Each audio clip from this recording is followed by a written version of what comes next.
So this is when we can start doing little activities. So I'm not going to go into too much detail about this, but these are usually when I can start building my stats, and stats are going to help me later to interact with some of the female options in this game. So let's go ahead and we're going to write in the diary. Let's see. We're gonna read a book. Write in diary, read a book. We're gonna play with toys. We're gonna practice dance. And we're gonna have a tea party. I think that's a really good one to start with. Oh, trust me, this game is very gay. Very gay. There's 4 romantic options and 2 platonic options. I'm going to veto. I'll let you guys decide who we want to go for this round, but I am going to veto one of the characters just because I've already done her, and I do want to try and I want to play this game a couple more times and get through all the characters. But so for this one, there's going to be a character that I'm just not going to go for, not because I don't like her or anything, it's just I've already done it. If you would like to see that, I am more than happy. Again, on our YouTube channel, I have the full series up from the beginning to her route at that point, so you can see all of that. Sorry, now I can take a look at it. Okay.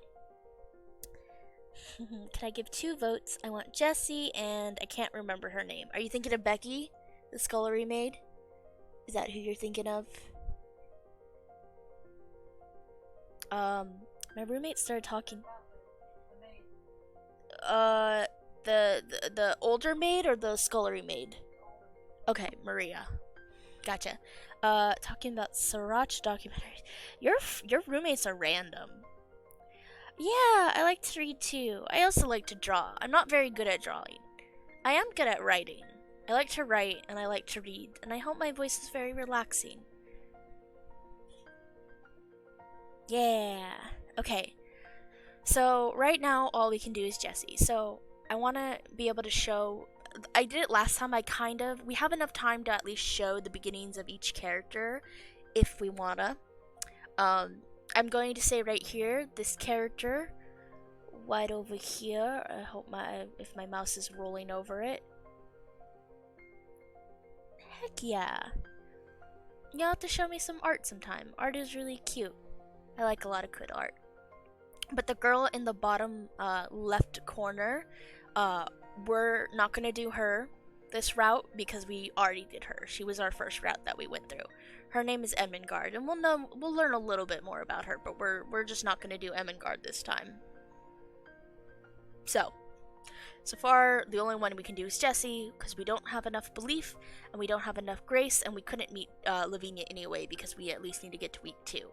So, I'll have to practice my grace and belief for next time. So let's just do Jessie. Alright. Yeah, I'm glad. It's a very calming activity. It's always good to do things that are calming. Okay. I hope it's okay. I'm going to get back to this segment, and then I will take a pause to, again, read messages, and then I'll go to the next segment. I hope that's an okay alternative. I don't know how long I'm going to be streaming. I'm probably not going to be streaming too long. If that's okay, I just wanted to, chat and catch up, and I just want this to be a comfortable little session, something that people can just sort of relax to tonight. Because it's one of my favorite games, and I really want people to experience it. Hello, Sarah. May I come in to visit? Sarah rose to her feet at once. You are very welcome. Please, come inside. Jessie stepped into the room, then held out her skirt to drop a delicate curtsy in greeting. I know we have been introduced, but I wish to make your acquaintance more personally, and without Lavi listening in. Lavinia, I thought that you and she were the best of friends. Of course we are. I adore her. She's so classic, so elegant and focused. I admire her very much. However, sometimes it is nicer to do things for oneself. Are those real silk stockings you're wearing? Sarah blinked, caught unawares by this change of topic. Yes, I have several pairs. My papa took me to many shops while he was in London. They're darling. Mine are only little cotton. May I see the pattern? Sarah sat down in her comfortable armchair, lifting the hem of her skirt slightly so that the floral embroidery over her ankle was visible. What little feet you have! I never saw such little feet. Are they small? Sarah raised her legs a bit, pointing her toes and moving her foot this way and that.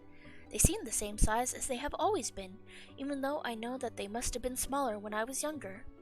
I am sure that Lottie's feet are smaller than mine, and Emily's, of course, are the smallest of all. Emily? Emily is the doll that my papa bought to be my companion. Sarah stood up and lifted Emily into her arms for Jessie to admire. Emily, this is Jessie Abbot, my new friend. The older girl dropped a beautiful curtsy, then laughed. Oh, she has silk stockings too. Stockings for such teeny tiny feet. How cute. But you do have small feet for your height, Sarah. I'm sure you do. Look at mine. Jessie pressed her foot up alongside Sarah's for comparison. I just don't know whether large or smaller feet are better. For dancing, I mean. If you dance with a partner, small feet would be better to avoid being stepped on, and they look very stylish in slippers. Slippers are cuter if they are smaller. But larger feet might be better for holding positions and standing on your toes. Small feet may not be as strong. This girl likes feet. Your feet have a good shape, though. They arch well. They're very pretty. Can feet be pretty? My thoughts exactly, Sarah. Colonel Grange's little daughter Isobel, in India, was the prettiest girl I ever knew. All the gentlemen said she was the beauty of the regiment. She had dimples and round rose-colored cheeks, pale blue eyes, and long curling hair the color of gold, and everyone said those things were very pretty. No one ever spoke of her feet. I suppose, if feet can be pretty, then perhaps I do have pretty feet. I know the rest of me is not. My hair is too black and straight and short. I am too thin, and my eyes are a strange color. You do not have the same kind of beauty that dolls are made of, but that doesn't mean that you aren't pretty. I think you are quite interesting to look at. Sarah did not wish to contradict her new friend, who had no reason to lie, but her inner conviction that she was an ugly little girl could not be so easily dispelled. Will you show me the rest of your dolls and clothes? Do all your petticoats have so many lace frills? Do you think any of them would fit me? I don't know. I suppose we can find out. I knew it. Alright, looks like we can do everyone. So we can do Jessie, we can do Lottie, we can do Lavinia, we can do Mariette. If there's anyone you would like to do, go ahead and let me know. And if not, that's totally fine. Jessie? Okay. Yeah, I'll go with Jessie. I was thinking Jessie.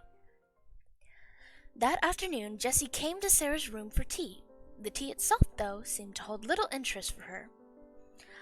I was hoping you could tell me more about your life in India. It all sounds very interesting and different to me. I am only learning the ways that it was different by being here. My papa and I lived in a bungalow that was as large as a school, but wide rather than tall. There was a veranda where we could sit in the breeze and watch the sunset.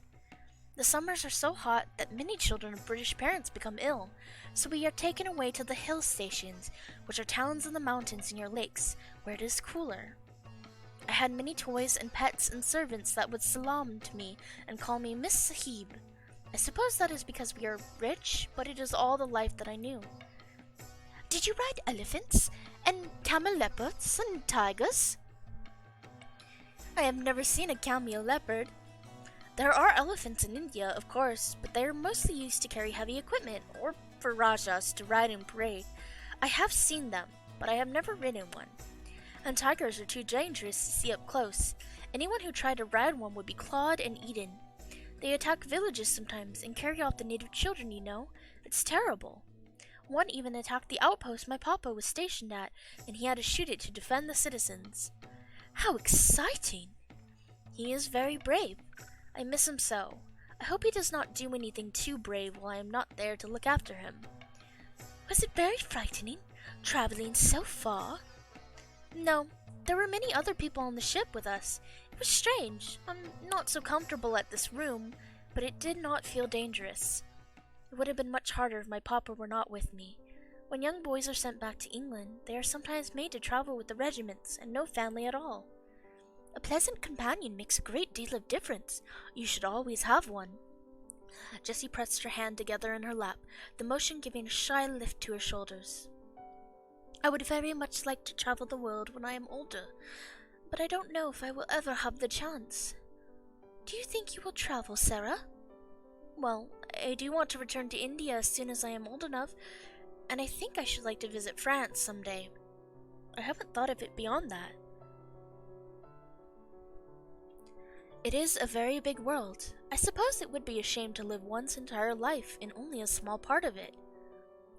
Jessie gently swirled the liquid inside her teacup. Her eyes looked on the little ripples and waves. Some people feel that London is the center of the world, and that once you're here, there is nowhere better in all the world for you to go. Why would you want more than perfection? I'm sure London is very nice, but... The cup trembled in Jessie's hands. Oh, I'm sorry. I've spilled a bit of tea. How silly of me. Please, tell me more stories about India. Alright. I think I'm gonna go Jessie. I think that's where I want to go. I think I'm gonna focus on Jessie, and then we're just gonna get through the story. Okay, Jessie, and... Ooh, we can do both. I want to see if I can try to get one done first before I can maybe go on to the next. So, let's get Jessie.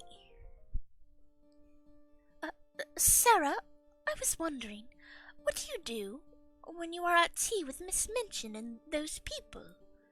Does she have you recite a party piece? Or dance? Or pose? Are there men present? Not commonly, and only if their wives are in attendance. I do not think so many men would care for tea with a schoolmistress. I've never been asked to dance or recite. Sometimes she asks me about my lessons, and if I like the classes and the other pupils, which I always say that I do. Sometimes they ask me about books that I have read, which I don't mind, and then Miss Minchin says how clever I am, which makes me uncomfortable. Often Miss Minchin wishes me to converse in French with the lady. They are not usually French women themselves, but they see the language as a charming accomplishment. All of a sudden, Jessie's tone sharpened. Did they actually converse with you as a person, or only as Miss Minchin's pretty toy? Did they ever call on you instead of Miss Minchin? Do you ever see them again? Sarah blinked rapidly. I don't understand. Doesn't it make you angry, being used like a trinket for Miss Minchin to display? There does not seem any reason for me to be angry. Having tea with visitors is not such a difficult thing. It is like a kind of performance, with attention instead of applause. A performance? I never thought that tea and books in French could be like being on the stage. Jessie spun in place, letting her skirt catch the air, then sank in a formal curtsy. It was a beautiful position, with her back perfectly straight, and the fabric of her dress spread neatly around her. Oui, oui, merci, madame. Please, pour again. Not quite like that. Jessie straightened, patting her skirts down to ensure that every ruffle was in place. Will you speak French to me, Sarah? Did she just Thanos snap out of existence? Oh, okay. Sarah, I don't feel so good. Will you speak French to me, Sarah? I hardly know what to say. Wait, Mabel! Mabel! Why are you yelling at me? I didn't want you to forget. My love. I love you. I realized that's why I was like, oh shit, I should... I hardly know what to say when you ask it like that. Say something pleasant. Say that it is a beautiful day, or that your breakfast was delicious, or that I am clever and charming. Vous êtes un chien filet charmante, mais je ne vous comprends pas toujours. Jessie smiled, although Sarah was not sure if she had understood the entire phrase. The language sounds much lovelier. The language sounds much lovelier from your lips than from those of Monsieur Dufrage. It always sounds beautiful to me. It reminds me of my mother. Oh, did you? Jessie, where are you? Oh, I have to go. I'll visit you later, all right? And she hurried off to answer her best friend's summons. I mean, honestly, they are the best of bosoms. All right, let's get to Jessie. I think I'm gonna. Oh, I think somebody's streaming. I thought she was gonna stream later, so I was like, oh, I have some time to watch before she goes live. But it seems she's streaming now. So I'll probably play just for a little bit longer because I didn't want to go too long. As Sarah walked to the front hall of Miss Minchin's Seminary, she heard a strange thumping noise coming from the classroom, which should have been empty at such an hour. Has something fallen? Opening the door, she found Jessie in mid-leap, practicing dance moves in the unused space. Oh! I'm sorry, I didn't mean to startle you. That's all right, come in, and close the door. Sarah took a seat on one of the form benches. You like dancing, don't you? All young ladies dance. She pressed a palm to her chest and sighed dramatically. In the ballroom, the beautiful but impoverished daughter of faded nobility can catch the eye of a landed gentleman, and a perfect match will be made. If you have 2 left feet, then beware. You might be sent home in disgrace. Sarah laughed, swinging up her feet to demonstrate their clumsiness, even though she was privately skeptical. Surely no one would be rude enough to tell a lady to her face that she was a dreadful dancer and unworthy to be present. Well, perhaps Lavinia would. And Jessie might agree with her. She usually agrees with whatever Lavinia says. But Sarah, I was wondering, what sort of dancing do they have in India? The natives, I mean. I'm sure people like that don't have ballrooms, but there must be something. Everyone likes to dance, sometimes, even servants. I don't know very much about it. My papa's friends said that the dances the natives do are called nautch, and that they are impolite, and therefore the British are trying to make them stop. I've never seen such a dance. I'm not sure what makes a dance impolite. Being danced by a girl who's too pretty. In the opera ballet, the patrons demand pretty girls for the stage, but then, because they are pretty and performing for the eyes of men, they sometimes call them not very nice things. I suppose India is not so different after all. Or perhaps my papa's friends did not know the truth. My ayah said that the native dances are called Kathak, and that they danced in the temples to tell stories about their gods. I would have liked to see a story told in dance, but my ayah said it took many years of training, and she could not show me. The ballet tells stories too. Nope, I was turning into Mariette for a second. The ballet tells stories too, but I can't imagine that Indian dance is anything like ballet. With a sigh, Jessie swept her long hair away so that she could sit beside Sarah. I do love to dance, especially ballet. It would be lovely to be a ballerina, on stage, admired by everyone. But no English girl could ever be a great ballerina. Everyone knows that it is the French and Italians who make the best dancers. You are half French, Sarah. Do you have any hidden dancing talents? I don't think so. Maybe you don't know all of your talents yet. I'm sure I don't. I believe that we all have talents and strengths that we don't know, that we will discover when we need them most. That's the way the stories work. It's magic. But I don't think that dancing is going to be one of my talents. You do like to tell stories? Maybe you should try telling a story in dance. Sarah thought for a while, then walked to the center of the room and raised her arms over her head in a graceful curve, like a ballet fifth position. Once upon a time, there was a prince who was also the sun. Yay! Okay, I wanted to get Jessie again. Jessie caught up with Sarah in the hallway and followed along behind at her elbow. You're looking very pretty today, Sarah. Do I look any different than usual? Maybe that's just Jessie's way of saying hello. Thank you.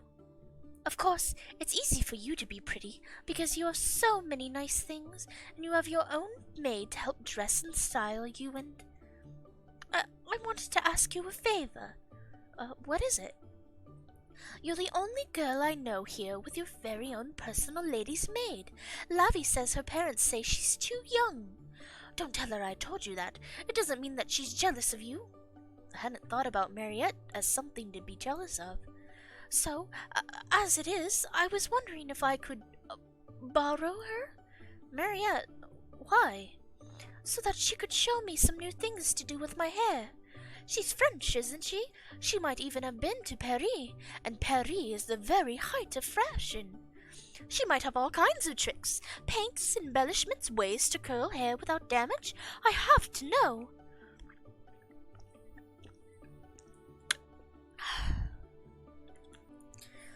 I've never seen her so passionate. Well, Mariette is not a thing that you can borrow, but I don't mind if you visit her. And if you ask her nicely, I'm sure she will talk to you about Paris fashion. She does know a great deal more about hair and clothing than I do, but I think your hair looks perfectly nice as it is. It's not perfect. It's never perfect. She pulled a section of her long red hair over her shoulder and glared at it. Especially this color. It's unlucky. It's sinful, lustful. Witches and criminals and fallen women have red hair. Hello, welcome back. Your hair can't make you sinful. Well, of course it's not true, but it's what other people think that matters. There's nothing I can do about it. Diet doesn't help. I could try to stain it black, but then it might be damaged or mark my clothing, and I would be humiliated. She cut herself off, forcing her features back into the shape of a smile. I must not damage my hair, even if it is too long and heavy for the best dancing. It is my responsibility. You say that you must, but I don't see why that would be so. The length of my hair is my one unique beauty, you see. It's something that other girls can't copy, not unless they spend years working at it like I have. It is my task to make myself as beautiful and accomplished as possible, so that I can catch the eye of a gentleman. It's different for girls like you and Lavi. You are your father's only heir. You will be wealthy, and I will be pretty. Is that the only thing she wants to be? Well, come and visit me, and I will try to help you talk to Mariette. Thank you. You're so sweet. When Sarah came down the stairs, she found Jessie holding a most curious item. It resembled a long wooden spoon, though somewhat thicker in the shaft, and with a solid round end instead of a bowl. What are you doing with that? Jessie turned the object over in her hands. Oh, Sarah, isn't it interesting? It's from India. I know. I've heard there are societies for gentlemen and ladies, separate of course, where they all have wooden clubs like these, and swing them to strengthen their arms, or even throw them at each other. Isn't that quaint? Are you sure they throw them at each other? In India, the jugglers throw them up into the air and catch them again. Oh, I don't know. She looked at the solid wooden shape she held, then up at Miss Minchin's painted ceiling. Perhaps I ought not to try that. Where did you get it from? Lavinia gave it to me. For a moment she cradled the club in her arms as if it were a doll. She wouldn't tell me anything about it, though. She told me to take it if I was so interested, and she would say nothing more. Jessie let the length dangle down from her hands and swung it gently back and forth. It doesn't seem like such hard work. Her eyes glinted for a moment with strange emotion. Imagine the blow if you struck a man with this. What? Why? Oh, it was a foolish thought, nothing more. I was thinking of chariots and queens. We are not soldiers, and have no need to defend ourselves. There are brave men for that job. Like my papa. Yes, you are lucky to have such a father. Sarah smiled, pleased to accept any compliments for her beloved papa, and thought no more of it. Bam. When Sarah went looking for Jessie, she found her in her bedroom, slowly running a brush through the length of her hair. Sarah! Hello! Please come in, if you don't mind that I'm busy. I don't wish to interrupt you. It's fine to have someone to talk to. This takes a while. Okay, no problem. It's fine to have someone to talk to. This takes a while. Sarah walked into the room and took a seat on Jessie's bed. I have to go through it all a few times before I can prepare for the night. First with my fingers to find any tangles and work them out carefully. Next with the first brush to get it all straight and smooth, and then with the second brush to work through any oil or powder that it needs. And then I have to braid it up all before I can sleep so that I don't roll on it in the night. That does sound like a lot of work. It would be much easier for her if she had a lady's maid to help, but I cannot ask Mariette to do so much for another girl as well as looking after me. Lavi won't come and sit with me while I'm brushing it out because she says it's too boring for words. She's my best friend and I love her dearly, but she can be so exasperating. She has no appreciation for how much easier things are for her. She doesn't have to be married off just to have a... She has no appreciation for how much easier things are for her. She doesn't have to be married off just so her family can receive a bride price. There are bride prices in England? No, not normally, but... She turned away, letting the fall of her hair veil her face from Sarah's eyes. A nice girl, a good girl, from a good family ought to have a dowry to help her set up a new household when she marries.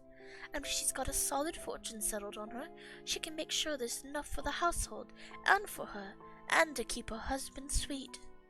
But if you're pretty enough, then a gentleman who has money of his own might be willing to follow his heart and wed you without a dowry. And if you're even prettier than that, then he might be willing to give your family some gifts in exchange for the right to your hand. That's what my family is hoping for. They want to settle me in a good position so that I'll be taken care of course, but they want more than that. And you don't. For a moment Jessie said nothing. There was only the slow, soothing sound of bristle sliding through her hair. When at last she spoke again, her voice was light. Imagine it. The tragic, impoverished heroine, torn between the suit of a man who is rich but cold, and her secret affair with her true love. The novelists love a story like that. Well, I don't have a rich suitor or a true love. I haven't even reached the ballroom yet. She swung her hair around to begin brushing the other side. But when I get there, I'm going to be dazzling. So, we need to keep... I'm gonna move that. Okay. So we need to keep 10 artistry, 5 sympathy, and 10 belief for week 22, which I think is Jessie's last week, and then we'll have completed her. Sarah, may I come in? Of course. This may be a foolish question, but do you know where Lavinia has gone? Is she not in her room? No. Then I don't know where she is. Perhaps she went out to have an ice? She must have gone out somewhere, but she didn't tell me that she was going. I feel like, in the past week, she's spoken more to Tybalt than to me. She's obsessed with that cat. She's even taken it into a room to sleep with. I'm supposed to be her best friend and... Jessie looked down, hugging her arms around herself. Sometimes when you're feeling sad, it's easier to talk to someone who can't talk back. Someone who will just listen. She looked over at the doll displayed in pride of place. Emily is a very good listener. You think Lavinia has trouble she isn't telling me about? I don't know. You know her better than I do. I would turn myself into a cat if I could, if that would make her happy. It doesn't usually go well in stories. When a princess is turned into a cat, that means she's under a curse. Oh, I'm no princess. You could be, if you wanted to. Anyone can be a princess, if they're willing to work hard at it. That's only pretend, I think. I think princesses who live in castles are a kind of pretend too, because we pretend that they're different than we are, just because of where they were born. You are a queer sort of girl, sometimes, Sarah Crew. Maybe you're the one who was born different. Now, Lottie, hold on to my hands. Will you pick me up? Not like that. Your wrists are not strong enough. Hold my hands like so. Now, pick one foot up off the ground and stretch it out behind you. I feel all wobbly. That's why I'm holding on to you. Press on my hands and try not to lean forward as you stretch. This feels strange. Sarah came into the room to find Jessie and Lottie engaged in some manner of dance practice. Oh, Lottie, I can see your petticoats. Sarah, Mama! She let go of Jessie and rushed over to Sarah to demand a hug. Will you play with us? Play? I thought you were dancing. We weren't, exactly. I had an idea and wanted to see if she could do it. But I would be happy to dance with you, Sarah, if you would like. Where's Lavinia? I would have expected her to be with you. Lavinia has not been herself lately. She sighed, twisting up her beautiful long hair, and then letting it fall again. Oh, Sarah, it's been so difficult. I've always admired Lavinia so very much, but now... Admired? Quite unexpectedly, Lavinia swept into the room. Jessie's eyes went wide, her hands flying uselessly to cover her mouth. You should paint, some sort of, like, Victorian style, piece. Like how this game is set in a Victorian style. You should draw... paint... something... I don't know.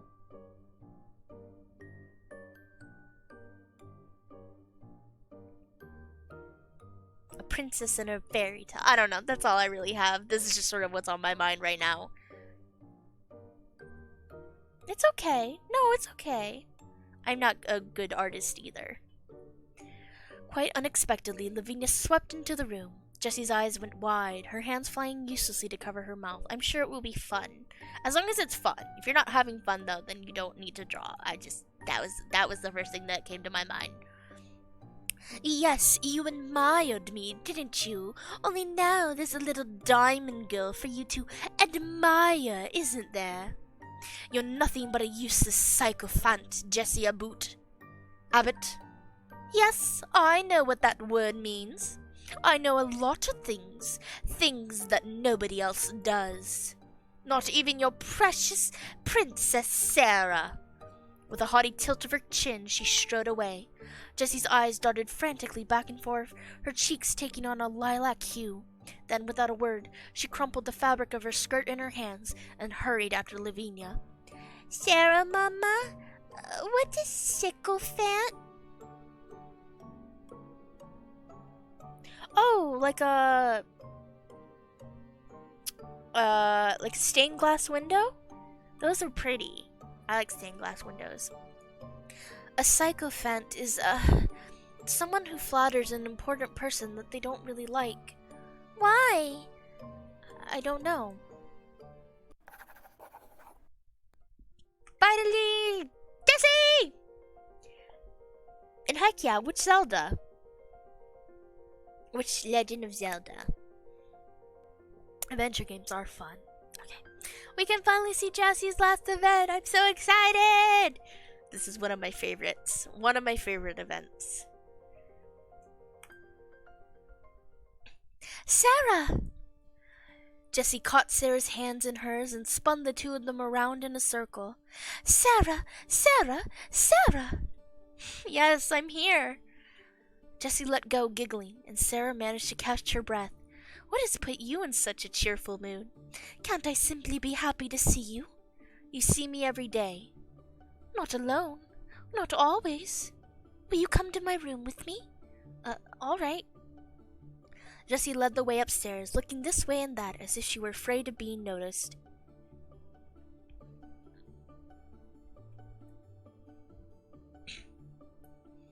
Has she been fighting with Lavinia? I thought she was trying to talk to her more, not avoid her. Inside her bedroom, Jessie closed the door with a sigh of relief. Is everything all right? Of course it is. I'm just being silly. I usually am. Sarah, do you remember how we talked about traveling once? Now that your papa has the diamond mines, you're going to be ridiculously rich. You could do anything you wanted. You could go around the whole world, visiting palaces and operas and museums, even jungles and mountains if you liked. Think of it. France, Russia, America, perhaps even the exotic lands of the East. I suppose. Right now the place I want to go most is back to India to see my papa. Yeah! Oh, Breath of the Wild is so good. I love that one. I haven't played a lot of Zelda games, but that is one I have played and beaten, so I really like it. I suppose right now the place I want to go most is back to India to see my papa. Yes, but after that, you said yourself it would be a waste to spend your life seeing so little of the world.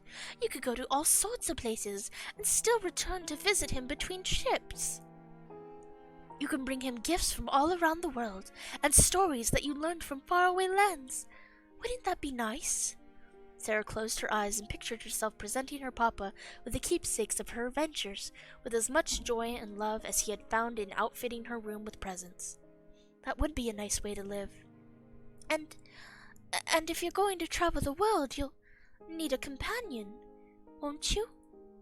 She seized Sarah's hands again. Oh, Sarah, we could go to Paris together and see the Grand Ballet, the Palace Garnier, the Musée du Louvre.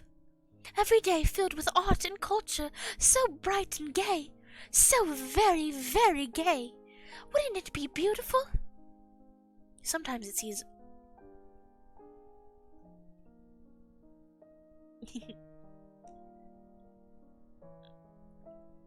Sometimes it seems as if beauty is all Jessie cares about. I thought you wanted to come out at a London ball to dance and dazzle a rich suitor. Heck yeah. I am gay. I feel that. Let me get that line one more time. I thought you wanted to come out at a London ball and to dance and dazzle a rich suitor. Jessie's cheeks turned a delicate pink, and she made no immediate answer. When she spoke again, her tone had turned hesitant. Can't I tell you more than one pretty story? You do. Now it was Sarah's turn to flush. Of course you can. I did not mean to spoil your pretending. You will have to make it up to me by pretending even harder, for both of us. Come here. Step up on this stool. Ooh, okay, this is one of my favorite scenes. There's a lot of really good art in this. This is one of my favorite upcoming arts. Come here. Step up on this stool. Alright. Now, close your eyes. Sarah let her eyes shut. Immediately, in the darkness, a sense of vulnerability arose. I worry about my balance. If I can't see, I won't let you fall. Do you trust me? Yes. Jessie's hands came to rest on Sarah's waist, guiding and steadying her. Her touch summoned memories of dance class. Sarah was shorter and lighter than other girls her age, and had at times been called upon to help demonstrate leaps and lifts. It was familiar, comfortable, and Sarah allowed herself to relax. Imagine that you are the figurehead on the prow of a merchant ship. You are a young queen, or an angel, or a goddess. Your hair and your gown sweep back like wings as the ships sail on. You're a lucky charm. You're the brave defender of all the people on board. Sarah shifted position slightly, imagining herself tossed by the waves and blown by the wind as she rushed forward into the ocean. You can go anywhere, see anything. You can carry soldiers and princes on expeditions, smuggle pirate treasure, or bring mothers home to their families. Jessie stepped in close, her arms around Sarah, steadying her against the ocean breeze. And I could be your captain. We could sail together to the land of gold and lilies, flying free.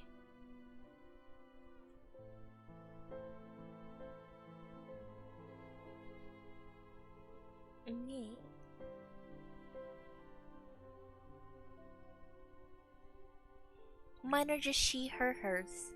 But again, I'm And Mrs. Titanic. I really love this art. I think it's really pretty. Can you see it, Sarah? Yes, I can see it.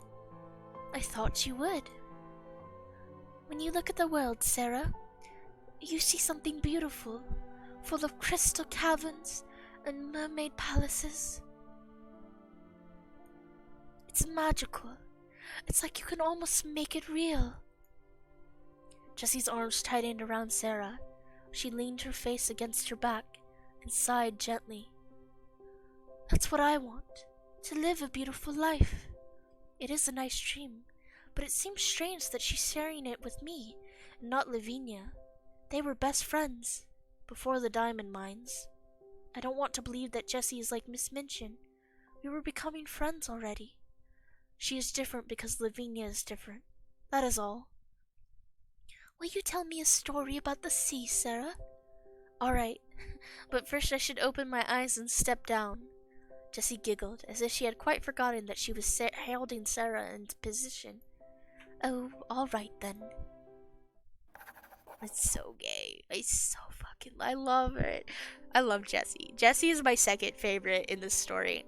Sarah was playing hostess to Jessie at a tea party in her rooms, but upon this occasion, Jessie's interest seemed more drawn to Sarah's French maid. Truly, the corset is no longer at the height of fashion.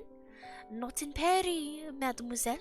It is quite good enough in Provence. In London, the curved back and large bosom still dominates, but Paris must always be at the front of things, you see. Isn't it a lovely idea, Sarah? To be free to move and breathe, to have a small chest and to still be beautiful? It is beautiful in Paris. Then it must be beautiful elsewhere, even if people don't see it that way. If you follow her route, she can be a love interest. So there are 4 love interests in this game, and then there are 2 platonic interests. Again, this is a dating sim, so by following the path, you can get 4 love interests and 2 platonic routes. And she is one of the romantic interests. It is beautiful in Paris, then it must be beautiful elsewhere, even if people don't see it that way. The fashion of Paris are emulated all around the world, but it does take time. Marie Antoinette devised a fashion of shepherdesses, didn't she? It was not quite so, mademoiselle. As I have heard, the queen grew tired of the stiff brodeques and rules of court dresses, and wished something more light and simple. She designed gowns of soft, thin muslin, with much gathering and ruffle, gowns that could be both beautiful and comfortable. That design, in its own way, may have led to many of the dresses young ladies such as yourselves wear now. Paris before all. I thought that the Queen wasn't very popular in France anymore. There are many who hate the royalty of the past and all that they represent, and others who still hope that the Sun King will come again. Perhaps the crown will be restored one day. I do not know. It is not for my hands to decide. As for Marie Antoinette, some mock her memory, but I have always had my own sympathy. I believe I was named in her honor. Oh, how charming! Being yourself is good, and it's okay. The platonic routes are Mariette and Lottie. So the maid right here is a platonic route because she's sort of, I'm sorry. In some games, sadly, well, not sadly, but in some, she's definitely a bit too old. She's like a much older, like older sister, older mother figure. She's presented to be like an adult in the story, so yeah. But some I've sadly played some dating sims, even good dating sims, where they had some problematic routes. So I'm glad that this game keeps it platonic. Yeah, I think Sarah. So in the original book, because again, the original book is different. In the original book, she was little. She was like a little kid at a school and was gonna be there for years. She was like 12. I think they since aged them up a bit, so all the characters, all the romantic interests are around the same age. So I would say she's about probably 14 or 15 in this. So they're just young little teens. Skulls are cool. Yeah, I think she's either between like her age is vague, but she's like a young teenager kind of thing. And I think she was obviously aged up. Oh, how charming. As conversation turned from Marie, because even in the books, Jessie and Lavinia were the older girls. Um, they were much older, and then Becky, Ermengarde, and Sarah were about the same age, and then Lottie was the youngest. My aesthetic is cute, colorful clown. I am clowncore. As conversation turned from Marie Antoinette to the Celtic origins of Jessie's own name, Sarah's mind wandered into recollections of a book she had read recently. It was not entirely unrelated, for it had been a book about the French Revolution. Specifically, the prisoners of the Bastille, men who had spent so many years in dungeons that when they were dragged out by their rescuers, their long gray hair and beards covered their faces. After so many years trapped underground, they had forgotten that the outside world existed at all, and to them, walking into freedom was not so much walking from a dream as entering into one. To doubt the sun, to forget that there was such a thing as stars, those poor souls. And yet, over time, they must have lived to believe in their new world. England was very strange to me after living in India, but now it seems as real, or even more so than my memories. Sarah? Oh, please excuse me. My thoughts began to run away on their own. A pity that they can't carry us with them.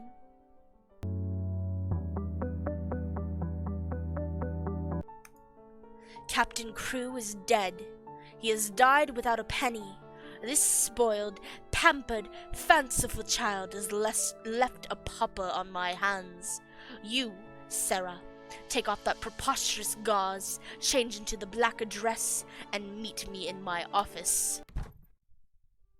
Mariette walked heavily down the stairs. A bevy of frightened, confused faces looked up at her, the students of the party which had been so suddenly called to a halt. Oh, Mariette, what has happened? Horde Minchin. What?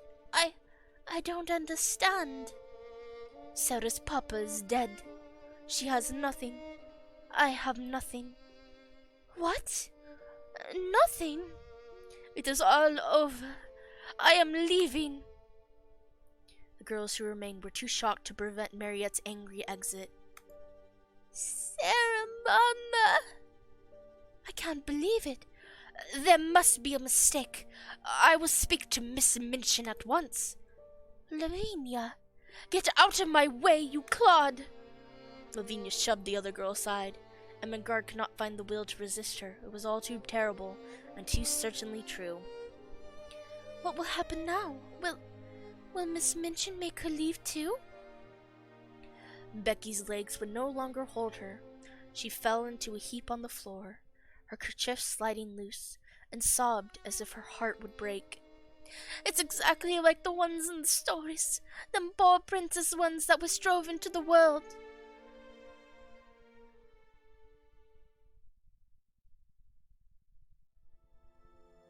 And that is the end of Act 1.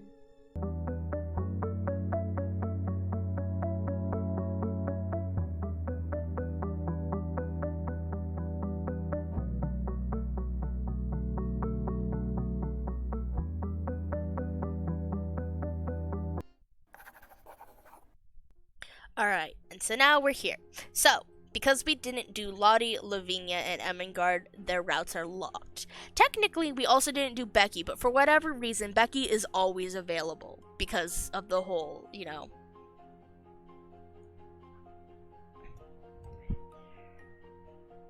No, not sad Sarah. It's gotta be happy Sarah. Happy Sarah only. I do really want that. I really want the happy Sarah like pointing at stuff when there's a. But yeah. So yeah, Becky is available despite the fact that we didn't. Yeah, we're next door neighbors. So I'm gonna say we're gonna skip Becky because we didn't go through her main route and I like to go through her main.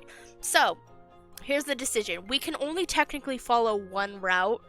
Like, in the beginning, we get to see both, but then we have to choose, and when we choose, that sets our route. Of course. Again, Alex, we respect your pronouns here. You're important to us. And if I may ask, you go by he, him, lesbian, right? If that is correct. Because you said you were like a cottagecore lesbian. So I always want you to be comfortable here. You are welcome, you are valid, we respect people here. This is always a safe space. I always wanted this to be a safe space. I want this place to be comfortable for people of the LGBT community. And everyone is invited here except assholes. If you're an asshole, then yeah. We want to respect people as much as possible. Yeah. So.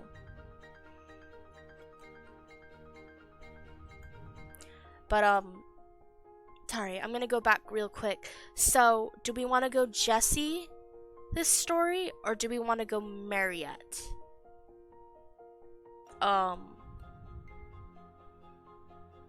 Those are the two that because whoever we go with, we're gonna end up, like, we kind of have to stick. I am gonna save here, so that when I come back and play it again, next time, stream, one.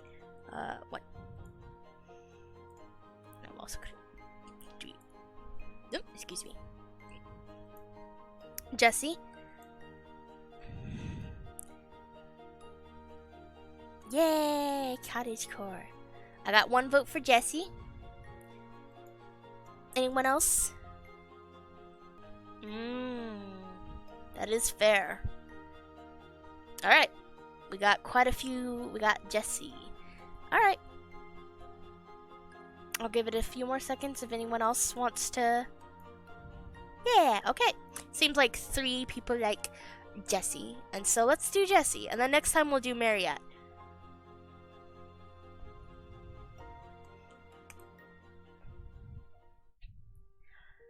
Sarah trudged from room to room, a basket of laundry balanced on her hip.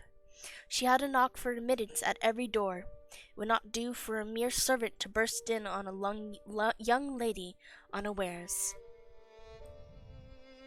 Alright, I'm doing Jessie.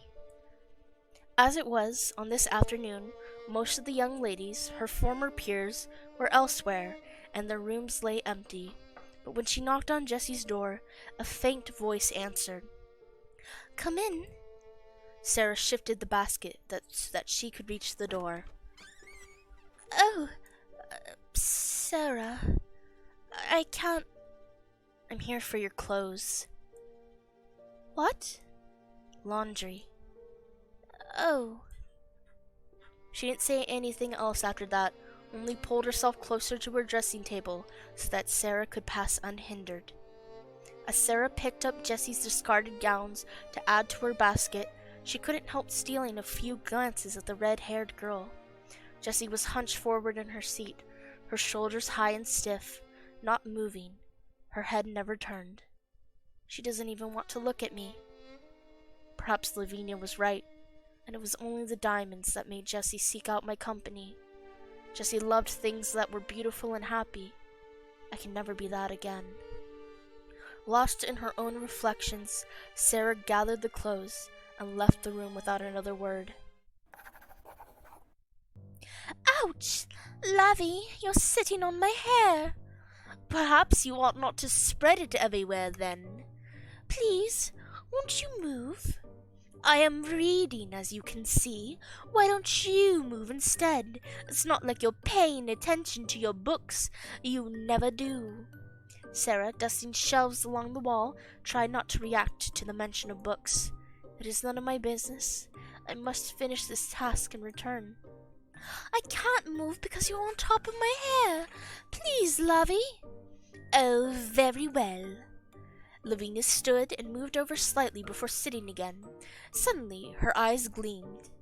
I think there are one too many shadows in this room. What? Oh no, I was wrong. It is only the scullery girl. Sarah turned her head just a bit and looked at Lavinia, saying nothing. To think that she was the girl with the diamond mines. She does look an object, doesn't she? Hush. And she's queerer than ever. I never liked her much, but I can't bear that way she has now, staring at her betters without speaking, as if she were supposing something nasty happening to us. I would not waste my time imagining bad things happening to other people. I watch people to find them out, and to try and avoid any mischief they might make for me. If Lavinia tripped me or shoved me, no one would care. No one would punish her. She continued to stare at the two girls until Jessie nervously clutched her friend's hands. Come on, let's go and sit in my room instead. The atmosphere would certainly be an improvement. And Sarah said nothing.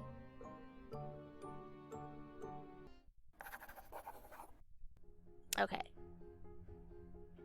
So, people wanted to go with Jessie, so we're going to go ahead and do Jessie. And that's going to set our route, so.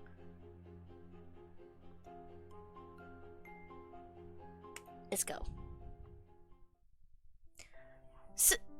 Sarah? It took Sarah a few extra moments to register that Jessie had spoken to her. Since everything had changed, the pupils almost never used Sarah's name. Most did not address her at all. The feeling of her own name becoming foreign left Sarah out of sorts, and perhaps turned her reply more unfriendly than she might have intended. What? As Jessie blinked, Sarah quickly corrected herself. She dared not offend one of Miss Minchin's good pupils. Good night, Devin. Bye. Thank you for hopping in. Do you need something? I was just wondering. Well, now that you're required to dress like a servant, you don't need your old clothes anymore, right? So I was wondering if there was anything I could have? Sarah could only stare at her, so taken aback by Jessie's empty-headedness that she could not, at first, form words. You. Sarah's lovely lashes fluttered in confusion. She understood nothing. I'm not dressing like a servant. I'm wearing this dress because it's the only one I have. Everything I owned was taken away and sold. Blank incomprehension. But who took it away? Miss Minchin. Did she give you the money? Of course not. But they were yours. She bit her lip, suddenly rueful. It was obvious to Sarah that Jessie still did not entirely understand the situation, but that she did see Sarah's pain, and was sorry for having increased it. You have nothing left? Nothing at all? This dress and Emily, my doll, because I would not let Miss Minchin have her. Even Emily has only one dress remaining. Her wardrobe and her tea set are gone. I didn't know. I thought all those things belonged to you. I didn't think she could take them away. Maybe you should ask Lavinia what happens to people who are poor. Anything I had went to Miss Minchin. Any money from them went to Miss Minchin. Any wages I would earn here will go to Miss Minchin. I have nothing left to give. Jessie shook her head slowly, hair swaying. I didn't think she would be so hard to steal all your beautiful, precious things. Is that all you care about? My things? I would have happily given up everything I owned if it would have saved my papa. I'm sorry. You must think I'm sorry. She doesn't mean to be cruel. I know this is her fault, but I can't say that it doesn't hurt. Sarah turned away. I have to go. I have chores to do, because I am a servant. Go back to Lavinia. She's your best friend, isn't she? Maybe she has something she can give you. I'm sorry. Sarah did not answer. Jessie! As Sarah moved through the halls, carrying her bucket of coals, she began to have the sense that someone was following her. It was a strange thought.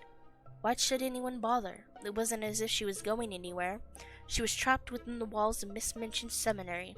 Anyone looking for her could find her easily. And yet, when she walked, her worn-heeled footsteps were echoed by the sound of soft slippers.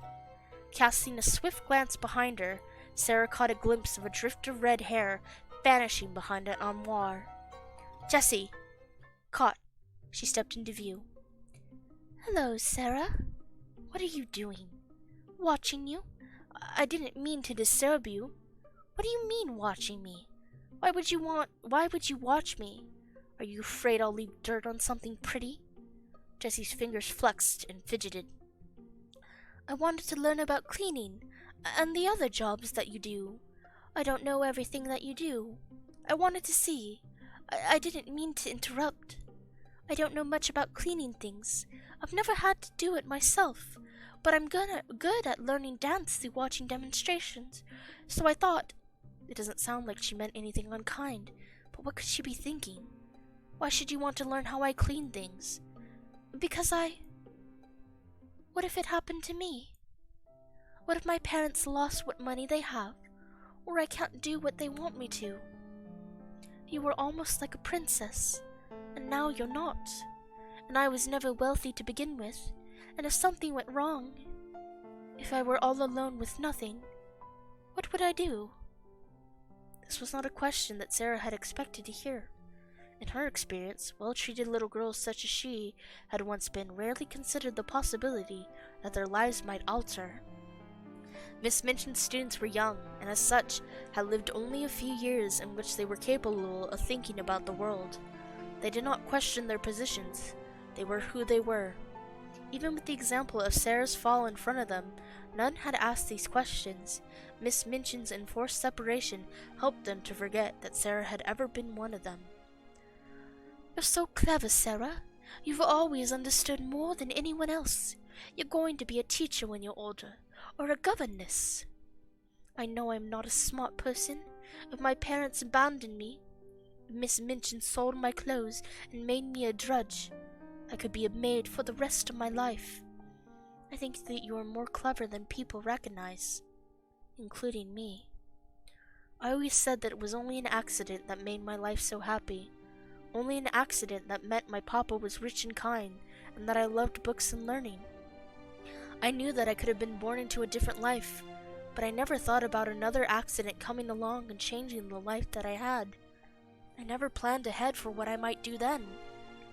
If you had been warned, I'm sure you would have made better plans than I can. I would never have thought of it if it hadn't happened to you.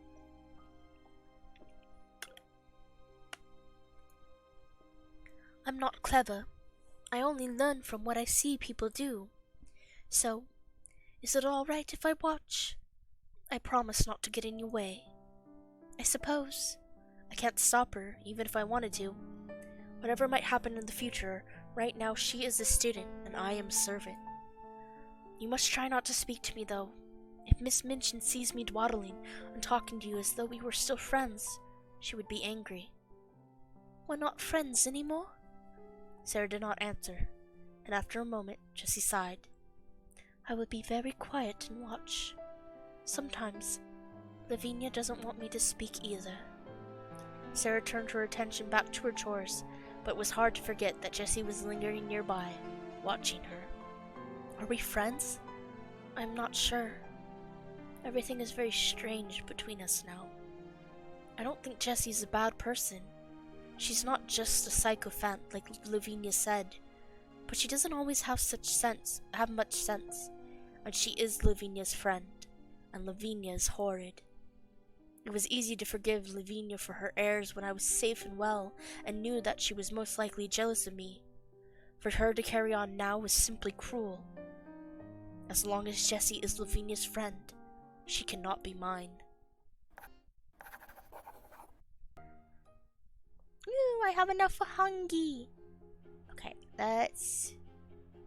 Next event, 5 hunger.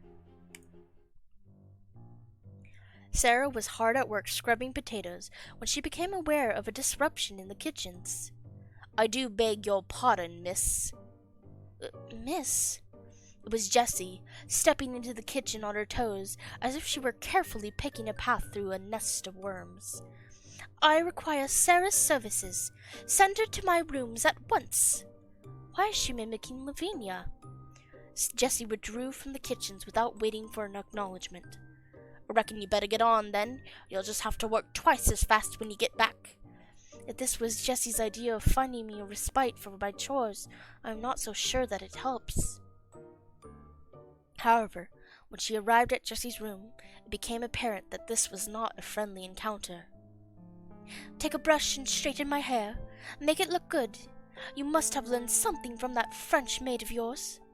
I must look beautiful. Well, get to it. Confused, Sarah took up the brush and began to run it slowly through the long red hair, as she had seen Jessie do before. Jessie frowned at herself in the dressing table mirror. I wish I had some cream celeste for my skin. I can't use Rogue, obviously, that's vulgar. I shouldn't even pinch my cheeks, not with this horrible hair. If only I were blonde. Should I suit my lashes? They look so much better dark, but I don't want to get dirt in my eyes or on my skin. What do you think? I've never heard of anyone putting soot on her eyelashes. Why would Jessie ask my opinion of such a thing? I don't think it's a good idea. As you said... Don't tell me what I said! Is she having a fit of temper? Of course you were born with beautiful eyelashes. They're so long and thick. But mine... All of a sudden, she leaned forward and buried her face in her arms, forcing Sarah to move quickly to avoid yanking on her hair. Oh, this is hopeless. I don't think it's me that she's angry at. What is happening? Why are you so agitated? A pained whimper was her first response. After a moment, she spoke, her words still muffled in her arms. My parents are coming. They have sent me a message. She raised her head, her cheeks now flushed a dangerous pink, and lifted her chin, very much in the way that Sarah would imagine a soldier facing a firing squad. I am to prim and doll myself in the best style so that they can take me to meet a wealthy gentleman of their acquaintance, someone who they think might make a marriage prospect. Marriage? But you are only a schoolgirl. You are far too young. Sarah caught herself as soon as she spoke. She was no longer in a position to criticize anyone's parents. This girl who had so imperiously demanded her services might order her beaten for imprudence. Jessie, it would seem, took no offense. Her reply was quiet and resigned. Not too young to be engaged, not even too young to marry, if my parents wish it. A girl as young as 12 may become a bride. That's the law. She ran her hands over her forehead, pressing down along her cheeks. What do I do? I'm not prepared. I'm not polished. I'm not finished yet. Perhaps this is what you should tell them, that you are not ready. How can I deny them now? They have already made their plans, and they may at this moment be en route. I must go. My parents have commanded it. I can't refuse. But is it what you want? Her lip caught between her teeth as she shook a nervous breath. I do not want to embarrass myself. I must look beautiful. Sarah, what do I do? Don't you have any ideas? Perhaps Lavinia. I don't want Lavinia. I want you. Does she mean that? Or is it only that I, as a servant, cannot turn her away? I don't know anything about being beautiful. Jessie's face twisted in dismay. Please, Sarah. Please, help me. With this hair, They will look at me and laugh. I can't face it. I shall break down in tears, and then I shall be even uglier. The more I worry about weeping, the more I am certain that it will happen. I don't completely understand, but the most important thing is to make her feel more calm before she goes into hysterics. If your hair were really so dreadful as all that, your parents would not want you to grow it long and make it so visible, would they? Jessie pouted, looking almost as sulky as Lottie, but thankfully a Lottie who was not yet in tears. It's unfashionable. It is different. You told me once that just because someone was not beautiful in the way that a doll is beautiful, that doesn't mean she isn't pretty. Your hair makes you unique. Even if someone else has grown it so long, who else would have this color? You are not the same as other beauties. You are rare and special. Someone who appreciates your beauty will appreciate it even more because it is rare, won't they? Jessie turned in her seat, the fear and strain melting away from her face. Do you really think I'm beautiful? Sarah considered that for a moment. It was not in her nature to lie outright, although neither would she choose to deliver a blunt insult unless strongly provoked. Is Jessie beautiful? She is certainly more like a doll than I am, but it is the way in which she is not like a doll that make her prettiest. I think you are very pleasing to look at. Oh, Sarah, you don't know how I've hoped to hear you say that. She turned back to her mirror and frowned. But if you do appreciate my looks, it would make me feel better to know that you had made some suggestion to improve them. If I don't come up with something, we may be here all day. Well, I think I have seen paintings of fairies with hair like yours, worn long and loose and wavy, and swept back with a circlet of flowers or butterflies. That's what Mariette wanted to do with my hair once. She wanted to make me a crown of roses. Oh, that's beautiful, Sarah. She closed her eyes and took a deep breath, as if drawing in the scent of roses. I would like to wear a crown of flowers, to be like a warrior queen of old, beautiful and strong. If your parents are coming today, though, I don't have time to find flowers for you now. Perhaps not, but it is still a lovely thought. With the aid of the mirror, she reached up behind her and caught Sarah's hand. Thank you for thinking of me. No, I guess I did have enough. I was looking at the wrong thing. Thought I didn't have enough pain, but I do. Alright, let's go. Sarah's back was aching, her hands felt rough and sore, and the bucket of coal she carried impossibly heavy. Because of that, it took her a while to hear the sound, even though it was one that was all too familiar, the sound of a girl crying. That's coming from Jessie's room. I shouldn't care. I have my own troubles. What has Jessie ever done for me? She sees my suffering and she thinks only of herself. If I ignore her now, I'm doing the same thing. She dared not set down the bucket of coals anywhere but a heart. Leaving it outside would signal to anyone who passed that she was shrinking her duties and might leave marks that would require more cleaning later. Struggling to keep everything in place, she knocked on Jessie's door. Jessie, it's Sarah. Are you all right? Sarah, come in. Inside the bedroom, Sarah found Jessie curled up in her bed, her nose and eyes red with the marks of prolonged weeping. Sarah set the coals by Jessie's fire and stepped a little closer. Why are you crying? My parents. Did something happen to them? Is she an orphan too? Could that fate strike another so quickly? Oh, Sarah, I'm so frightened. I'm not sure they're going to bring me out at all. I may never see a ballroom. What? I thought at least they would wait and let me have my debut, but now it seems like they'll give me to the very first man willing to pay for my hand. So they have not died. Sell me, like a doll or a horse. I always thought what they wanted. I always knew what they wanted, but I thought, as long as there was time, there was still a chance.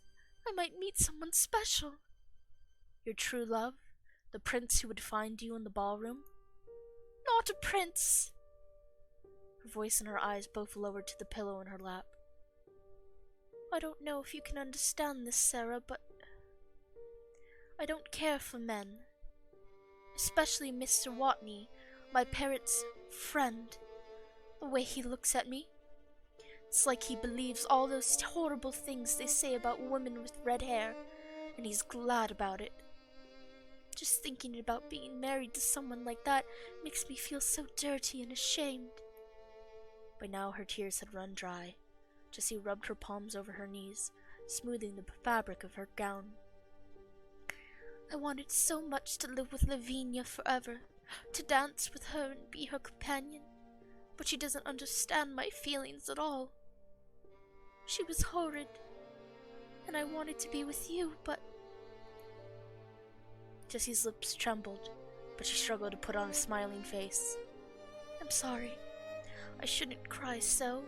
I'll ruin my complexion. It is my duty to be beautiful. She lay back, resting her cheek upon a pillow, and exhaled slowly. I'm sorry, Sarah. Being married must not sound so terrible, compared to what happened to you. At least my future husband will protect me from such a fate. That's so horrifying. She's like 16. 16 or 15, I think? I can't remember.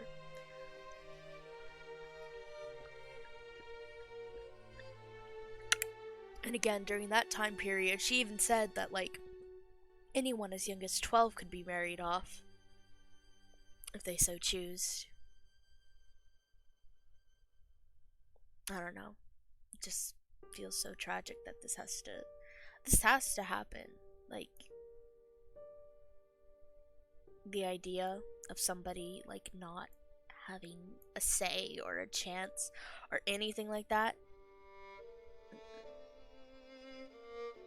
I can't imagine living in a time where I would have been forced to marry somebody.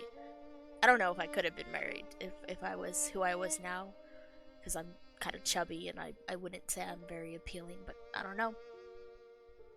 But that's just horrible that her parents are willing to, like, marry her off to a man at the age she is, and, like, the man clearly doesn't respect her or love her and is very much, like, excited about the idea that she's a redhead because it means, like, he thinks she's gonna be some sort of sinful, temptress woman. And and also I really love that Jessie is canonically a lesbian in this.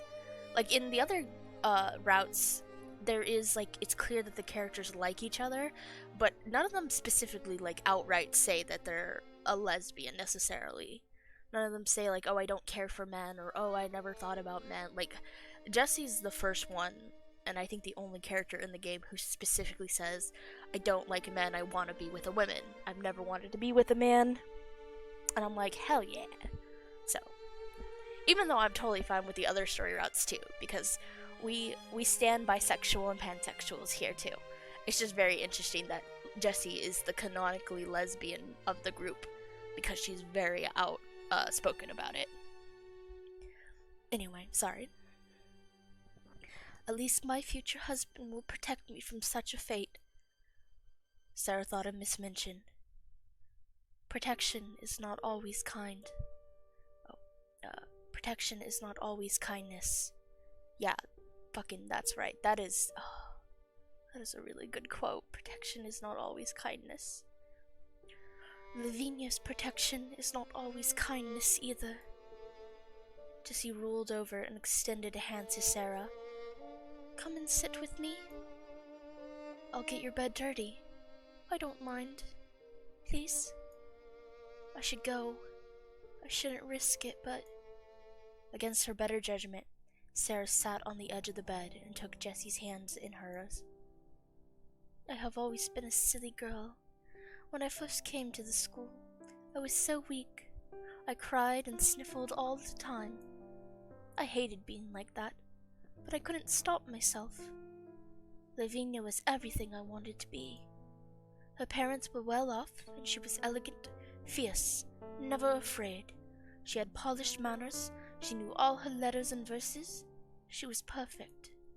I wanted to be her. I followed her around like a cat, learning her every movement. When she noticed me, I thought she would be angry. But then she allowed me to be her friend, and I couldn't believe my good fortune. When I was with her, I didn't have to be weak and afraid anymore, because I knew that Lavinia was stronger and smarter and simply better than everyone else. All I wanted was to please her. She looked down at Sarah's hand. Timidly, her fingers tightened. My parents could not send me extra clothes or pocket money. They had only enough to keep me here. I had enough, but not more. Anything else, I borrowed from Lavinia. She didn't seem to mind. She wanted her best friend to look respectable. And I imagined that when we were old enough, she would declare that she wished for me for her companion, and I would never have to marry. It wasn't until you came to Miss Minchin's that I realized how little Lavinia thought of me. All those years that we were best friends, and I never knew she was born in India. She never told me anything that mattered. Jessie's smile was as beautiful and hollow as any doll's. It doesn't matter anyway. Even if she despises me, I'd rather belong to her than to Mr. Watney. But that won't matter either, will it? She won't help me, and I can't help you. She let go of Sarah's hand then. I'm sorry. I'm selfish and silly. If I were Lavinia and someone found you in here with me, I could protect you. But I'm not Lavinia. No, you're not. Oh, Jessie. I never knew. I have to go. I know. Yay, we have enough because it's just sorrow. Hooray. Going about her duties, Sarah was distracted by the sound of an angry voice from the next room. Uh-oh. What new troubles do we have here? Oh boy, that's a lot of drop frames. I really hope that's not.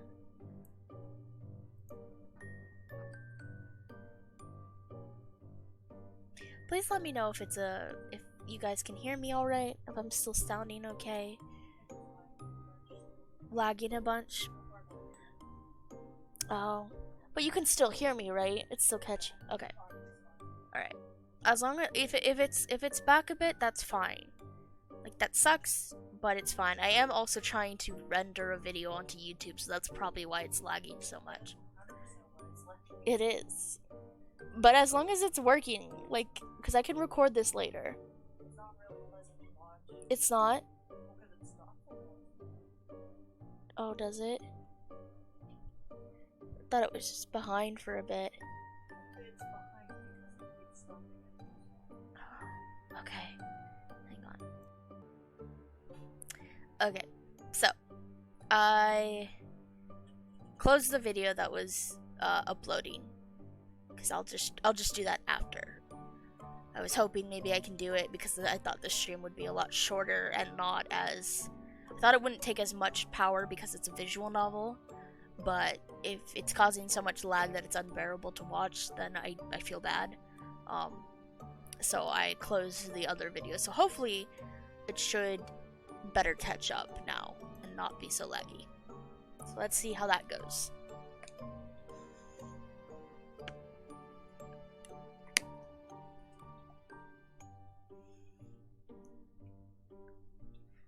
Going about her duties, Sarah was distracted by the sound of an angry voice from the next room. Foolish and disgraceful! While she had become sadly accustomed to receiving the sharp end of Miss Minchin's tongue, or to hear poor Becky take a verbal drubbing, it was not common to hear a quality student scolded so. Sarah paused to peer through the crack of the door.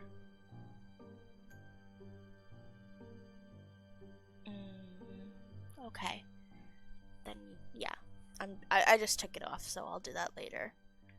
Thank you guys. Sorry about that. I was like, as long as the video is like still playing and it's not like fucking up the audio or fucking up the gameplay to a point that it's like, I guess, unbearable. But I didn't realize that the lag was that frustrating. I'm sorry. Sarah paused to peer through the crack of the door. You are sheltered from the realities of the world, as a young lady should be. Do not think for a moment that such a life would be one whit as comfortable as that which you have now. Those women may look elegant to you at a distance, but if you were to see them up close, they would be nothing but pox scars and paints. The chorus girls are paid a pittance, and lucky if they last the winter, between pneumonia and not enough to eat.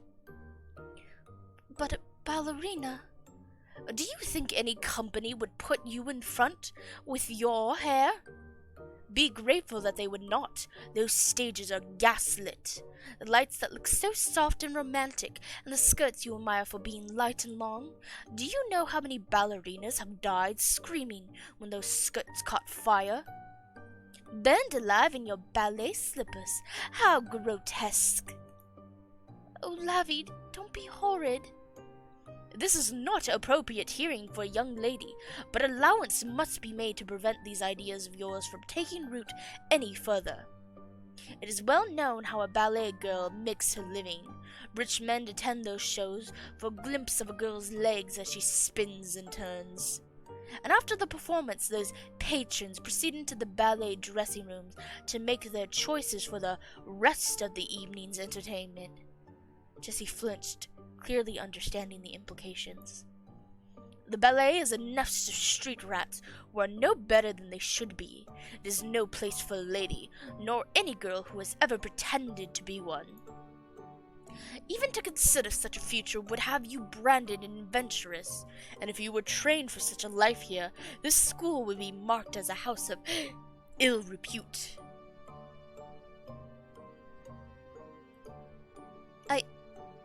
I only wished.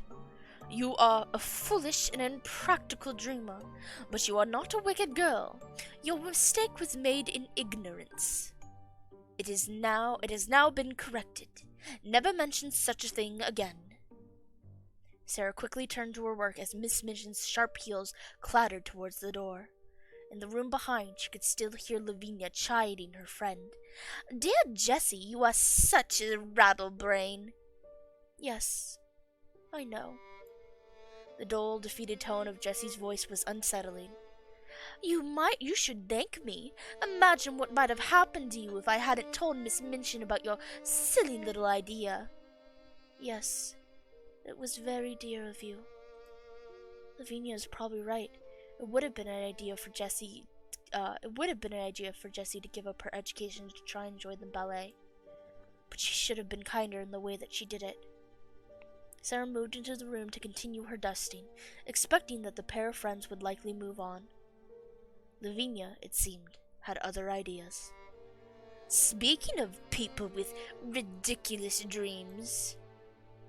Oh, I'm sorry, my mistake. I thought I saw a girl who used to have her head in the clouds and tell lies much bigger than herself. Ah, Lavinia. Piss off.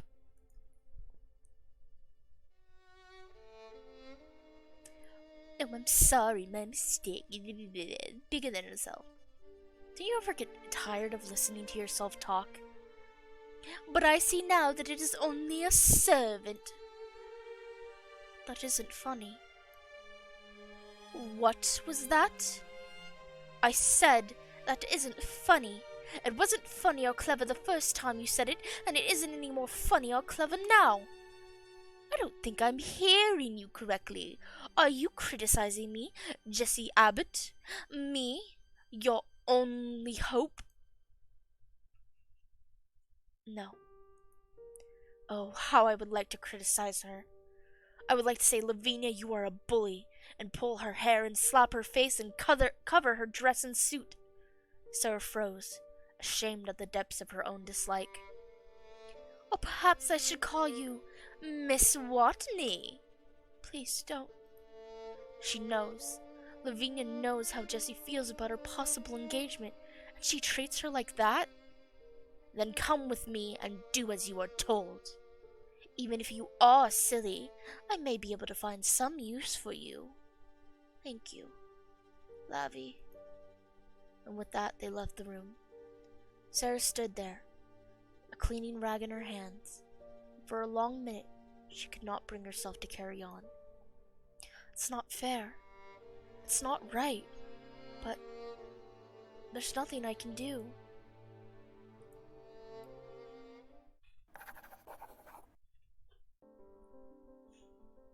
Yay! Okay. Sarah! Jessie caught Sarah's hands in hers, paying no attention to the dirt, and tugged her about. Sarah! Sarah! Sarah! What is it? Jessie did not look entirely well. Her cheeks were flushed, and her eyes glittered brightly, as if she were caught in the grip of some wild fever. Perhaps you should lie down. Oh yes! Do let's go to my room together, dear Sarah. Jessie would not be dissuaded, but led the way, tugging at Sarah's hands and giggling as if they were confidants and equals. Oh, Sarah, it's terribly unfair what they've done to you. Look at you, your skin and bones and bruises.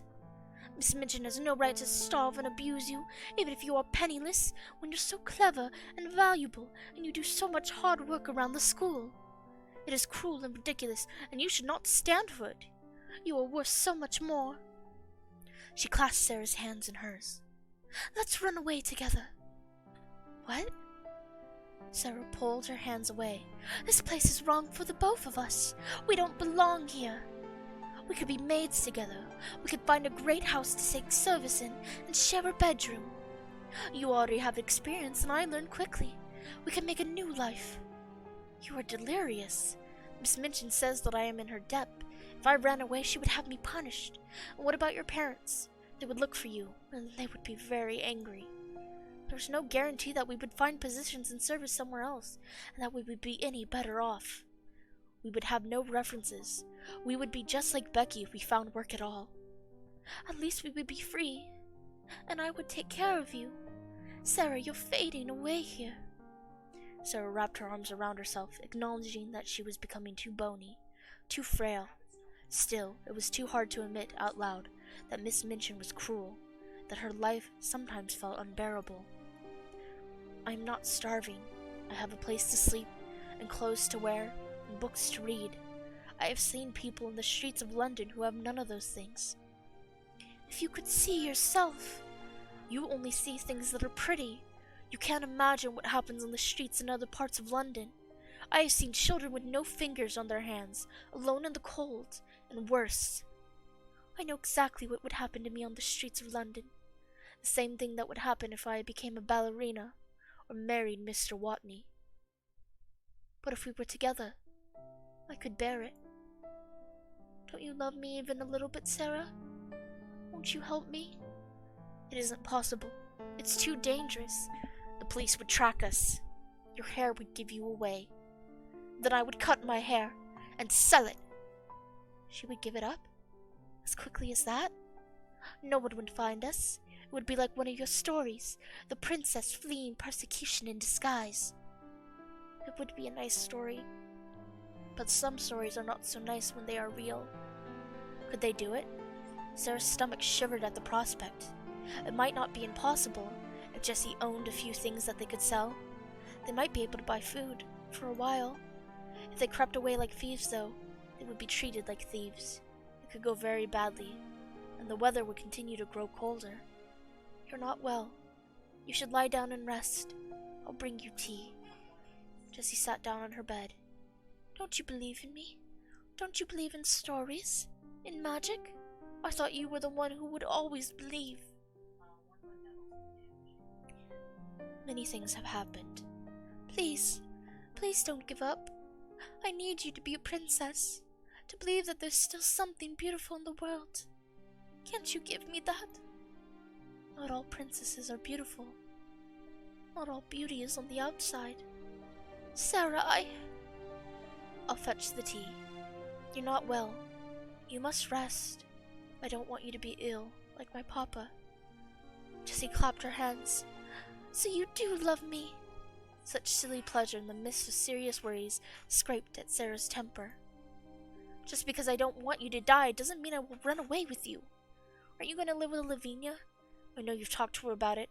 As long as you do everything she says, she'll keep you, won't she? Jessie's face crumpled.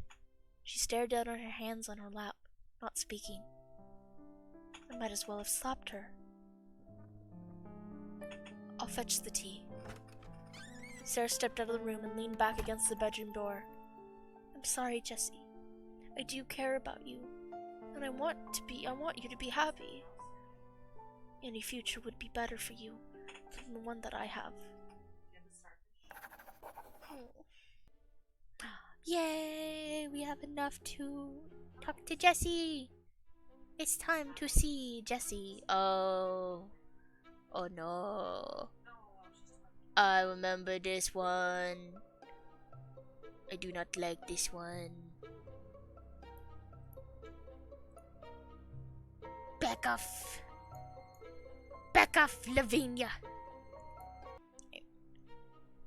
When Lavinia Herbert set foot in Miss Minchin's kitchen, all work came to a standstill. Becky dropped a spoon into the sink and winced at the loud clatter. Sarah stepped forward to block her from view and to keep Lavinia in sight. Even Cook, who had never known her as Sarah did, reacted to her presence by standing away from her table and bobbing repeatedly. Yes, miss, was it something you wanted, miss? Ugh! She covered her mouth and nose with a dainty motion of her hand. Begging your pardon, miss. I need to talk to that girl. Which girl, miss? Her. That one. She fluttered a hand in Sarah's direction, but would not be so vulgar as to point.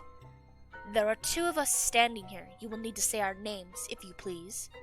Sarah. Where is Jessie? What? Where is she? You must know. I have not seen her today. Perhaps she went for a walk? She never goes anywhere without telling me, except when she's with you. Do you think I don't know what you do? What? She's my best friend. She'll never choose you. She? Jealous? Just then there came a commotion from the entrance hall. Heavy boots stomped through the door, followed by a high-pitched sneeze that made Sarah's eyes water just to hear it. Miss Minchin's voice carried faintly through the halls. Get her up to her rooms. I will summon a doctor. Jessie! She ran from the kitchen at once. Sarah moved to follow. Oh, no you don't. Get back to work. But someone is in trouble. You'll see some trouble if you don't get those pans cleaned before supper. Becky touched Sarah's arm with the damp, soap-worn... Becky touched Sarah's arm with a damp, soap-worn hand.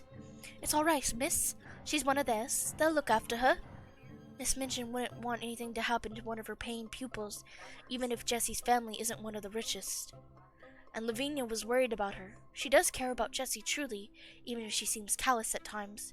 She will ensure that Jessie is well tended to. Still, it made Sarah's loving heart burn with frustration to be unable to look after a friend in need. Aw, Sarah cares. Jessie! Sarah opened Jessie's bedroom door with some trepidation. The red-haired girl had not attended class that day, and after the painful coughing fit she had overheard, Sarah was loath to disturb her. But for all the same reason, Sarah needed to see that Jessie's illness was not so severe, that she would recover rather than fade away like those stricken on the streets of London. Sarah? She was awake, lying back against the cushions, her hair spread around her like a cloak. Her voice was weak, but lucid. I came to get your laundry. I'll be gone in a moment. Stay a while, please. It's dreadfully dull, lying here. All right. Sarah took a seat on the padded stool near the bed. Why did you go out alone that day? Lavinia was worried. Only Lavinia? I was busy. I didn't know you had gone anywhere. I have to work. I know. I'm sorry. I wanted to be alone for as long as I still could. I went for a walk along the river. But you were already unwell, and it's cold outside. Jessie looked away, her mouth twisting as if Sarah had said something funny. Perhaps it was only that she had stated the obvious. The cold was inescapable these days. Even in the seminary rooms with well-tended hearts, a chill lingered at the edges, coating the walls more solidly than any whitewash. You go out, though. Because I don't have any choice. I'm sent out. In India, we had to move during the summer because it was too hot and would make us ill. I think schools in London ought to move during the winter. There's nowhere to go. The rest of England is even colder. Jessie smiled faintly. If I had things my way, you and I could travel for the winter. To France, or Spain, or even further. If things had worked out like I hoped. She paused to cough into her hand. Oh, Sarah, I admire you so much. You were like a fairy when you first came to this school. A creature from a fantasy land who didn't quite walk on the same ground that we did. And you told such pretty stories. And the look on Miss Minchin's face when you spoke French to Monsieur Dufrage, even Lavinia laughed. Lavinia would laugh at anyone being discomfited, including you.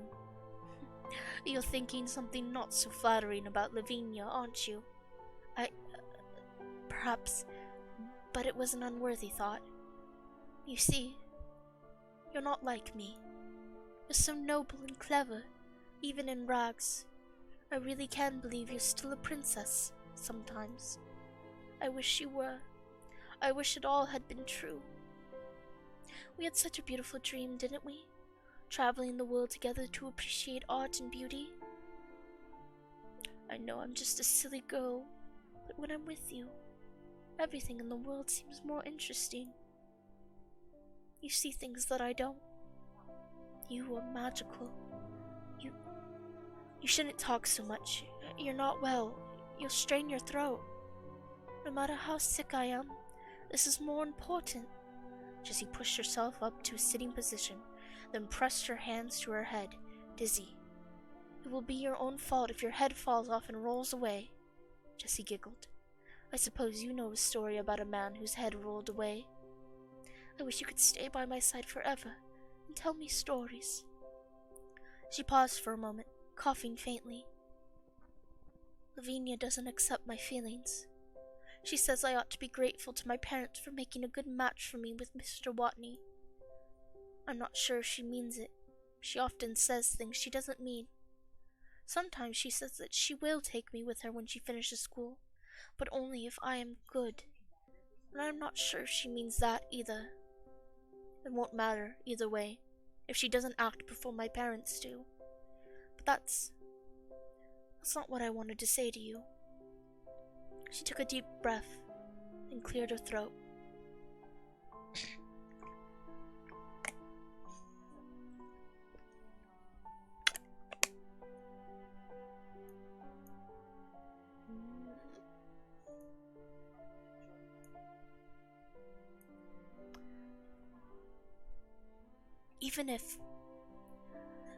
Even if Lavinia were willing to offer me an escape, it is you, Sarah, that I truly wish to stand beside. Do you understand? There is no prince in the ballroom. It is a princess that I was hoping to meet. And I did. You have such fascinating eyes. When I look into them, I want to believe that miracles can happen. Oh, Sarah, I do love you so. And then, for the first time, Jessie leaned over and kissed her. Jessie's hair fell around them like a blanket of red. It was the warmest, most beautiful color that Sarah had ever seen. I wish that I could be the princess that you were waiting for. She reached out to brush Jessie's hair away. It tickled over the back of her hand, like a feather. I must go, before Cook misses me. I just wanted to see that you were all right. Just a moment. There's something I want you to have. She pulled on her dress and swung her legs over to get out of bed. Are you sure you should be up? I can fetch it for you. I am not as sick as all that. It's only a chill. It can't carry me away. She walked over to her dressing table and searched her jewelry box, withdrawing at last a small gold heart on a delicate chain. I want you to have this. It's been mine since I was very young. It is a token of my esteem for you, so that you can remember me. If I must go away, you aren't thinking of running away again, are you? No. After all, where would I go? She tucked the locket into Sarah's hand and closed her fingers over it. Keep it safe for me. Oh, alright. I really ought to take your laundry and go. I'll be scolded for delaying. Of course. I don't want to get you in any trouble. Carefully sweeping her hair out from under her, she returned to her position in the bed. I will lie here and dream, floating among the lilies. Again, a faint fluttering in Sarah's heart. Something was wrong. Jessie, why did you go to the river, alone, in the cold? To think. What were you thinking about? Jessie looked into Sarah's eyes, her smile edged with inward pointing knives. A romantic heroine, thwarted in love, denied all hope. It would be fitting for her story to end with her pulled down to the mud at the bottom of the brook, wouldn't it? That's Shakespeare. Ophelia. The ballet is no better. When her heart is broken, Giselle stabs herself with her lover's sword. A beautiful and tragic end. There is nothing beautiful about death. The beauty is in the tragedy. Ophelia, Giselle, Romeo, if they hadn't given in to despair, they might have been able to save their loves. I went to the river.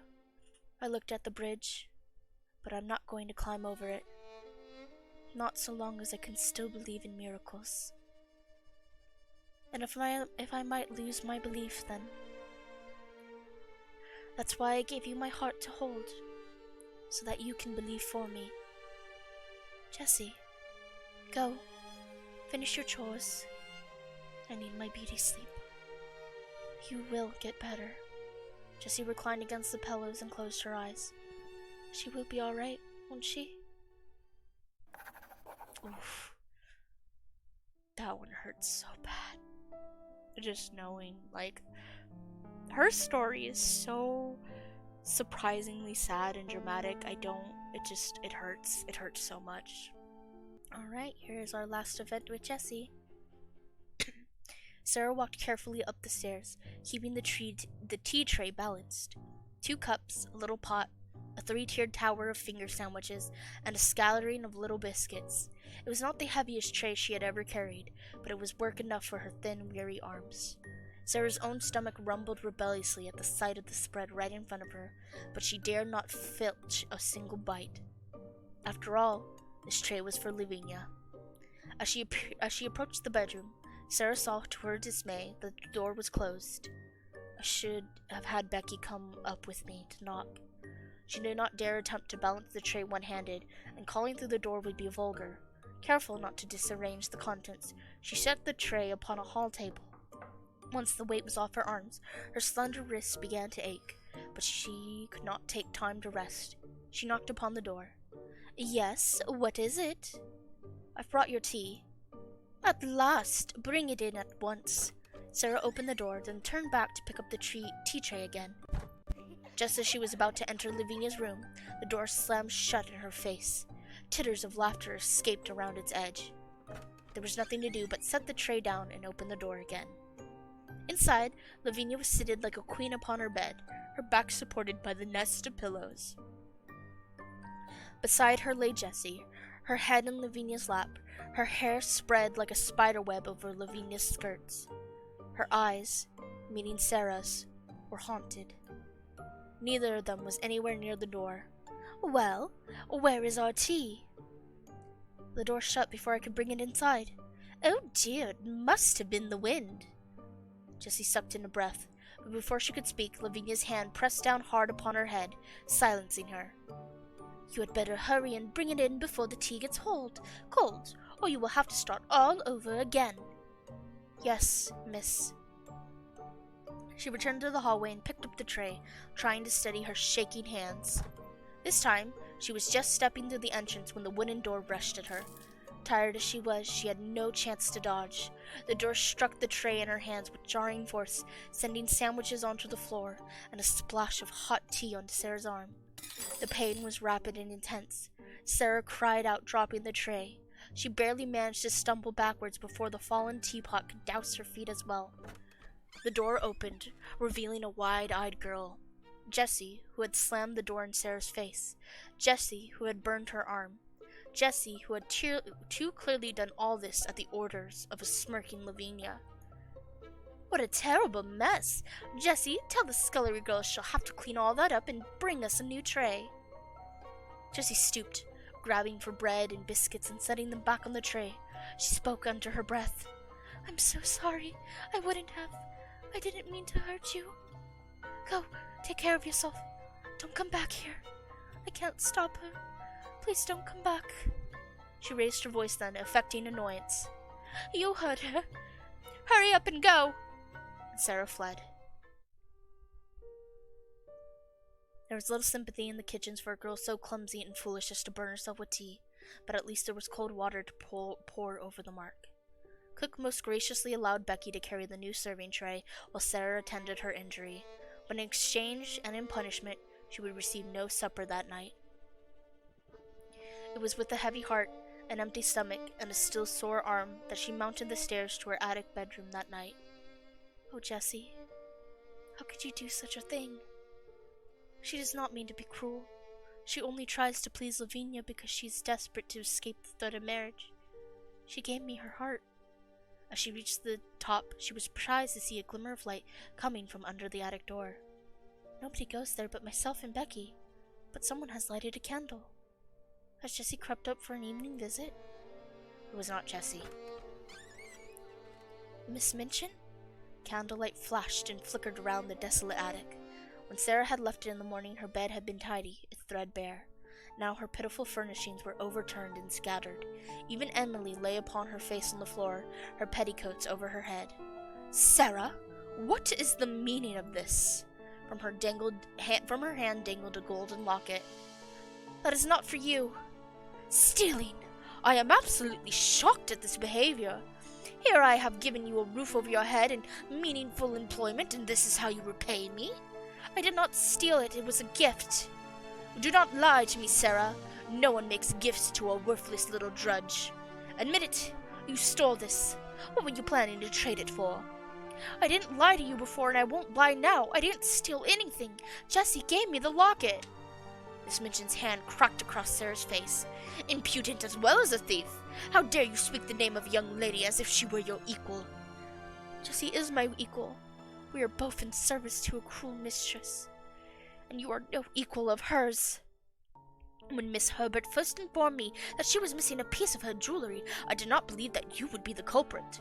I see that I have been too lenient with you. Lavinia, she told Miss Minchin that it was her locket. I ought to have you in front of the magistrate for this. You are very lucky that my duties do not currently afford me the time to take you properly into hand. You are to have no breakfast tomorrow. You are to have no food tomorrow. No breakfast, no dinner, and no supper. Perhaps that will teach you a bit of humility. She left the room, carrying the necklace and the candlestick with her. Sarah stood swaying in the center of a dark room. Her stomach was tight and empty. Her cheek felt hot where it had been slapped.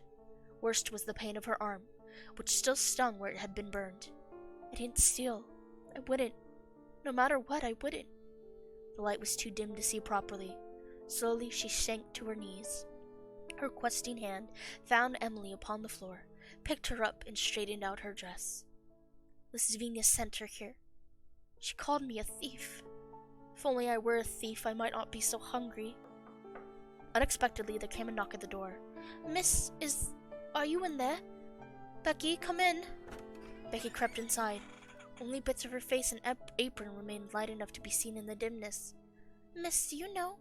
My room's all turned over. Miss Minchin was up in the attics looking for something she thought was stolen. She went through my things as well. You wouldn't steal. She thinks I did. Oh, miss. Thank you for helping me today, Becky. Please go back to bed. Yes, miss.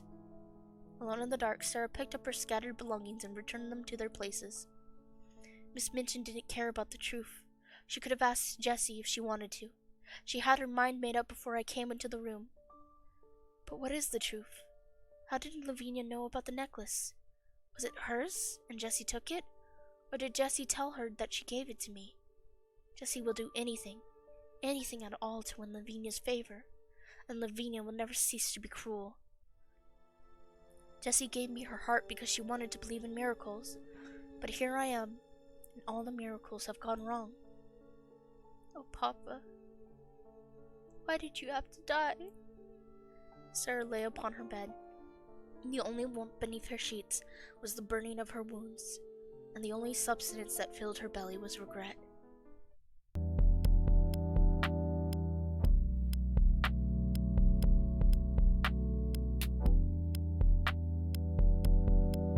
Sarah's green eyes fixed on her with a quiet, determined look. You know why I will not go home with you. You know quite well. Have you no gratitude? Are you completely heartless? I am very grateful for the good friends that have sustained me while I was in need, but you have never been my friend. I do not wish for any harm to come to you. I do not want to hurt you as you have hurt me, but I will never belong to you again. Miss Minchin flinched, though she held herself proudly. Perhaps she did the best that she could. She did give me a place to sleep and books to read. She was not kind, but she was not deliberately vicious most of the time. She was incredibly vicious. Fuck that lady. That is not enough. I will not allow obligation or forced gratitude to put me in a position where she can hurt me again. I am free now. I will have a new life. And we're at the epilogue finale! We did it, and now this is... Sarah! Sarah! Jessie came running out of Miss Minchin's seminary, her hair flying like a banner behind her. She caught up Sarah's hands and kissed them with enthusiasm. Oh, Sarah, the news is all over the school. You are found, and you have diamonds again, and Miss Minchin cannot hurt you any more. You always were a little princess after all. She threw her arms around Sarah, hugging her tightly. I'm so happy for you. Sarah laughed. Aren't you even going to ask? Ask? I thought you wanted to become my companion and travel the world. Now that I am rich again, it's all possible. Jessie let go of Sarah. Then, her face twisting in dismay. I do. I want that more than anything else in the world, but I don't deserve it. I hurt you. I laughed at you because she wanted me to. I am nothing more than Lavinia's lapdog. You did not mean to hurt me, did you? Does that matter? In fact, it matters very much to me. She reached out to clasp Jessie's hands. You are happy for me, aren't you? Even before any question of yourself. You want me to be well? And I want you to be well. To be free to dance when you choose, and love whom you choose. To give your heart. And here, Sarah paused, suddenly unsure. Jessie, did you tell Lavinia that you had given me your locket? No! She asked. She saw that it was missing. I told her that I threw it in the river. I know it's wrong to lie, but I didn't want her to be angry with you. It seems you are not a very good liar. What? Lavinia knew it was false. She told Miss Minchin that I stole the locket from her, and Miss Minchin took it away. Oh no! I'm sorry. I meant to keep your heart safe, but I lost it. I don't know where it is now. Miss Minchin might have it, or she might have given it to Lavinia. It doesn't matter. It wasn't worth much. That isn't true. Your heart, your dreams, are precious to me. Don't you see that? You wanted to believe in me, and in miracles, even when my own spirits were so low. And now, everything that we dreamed can be true. I will get your locket back. Miss Minchin won't dare to keep it from us now. And I will write to your family. I will give them more than Mr. Watney can offer, so that you can come and be my companion. As long as that is still your wish. Oh, Sarah! Tears glittered in Jessie's eyes, and she brushed them away with the back of her hand. Lavie will be so jealous. She will pull her own hair out of her roots. She paused at that thought, her fingers drawing against her abundant tresses. If I am to live with you, then what do you wish me to do with my hair? To cut it, or to leave it long? I will do anything you wish. Your hair is beautiful, but it is your hair, and you who should be happy with it. I thought that you wanted it to be shorter, so that I would not be in the way when you are dancing. You said that once. But what if you should like me less, with shorter hair? You would be every bit as dear to me if you had no hair at all. I would never do such a thing. And they laughed and embraced and swore to each other that they would travel the world for the love of art and live happily ever after. And now we have come to the end of Jessie's arc.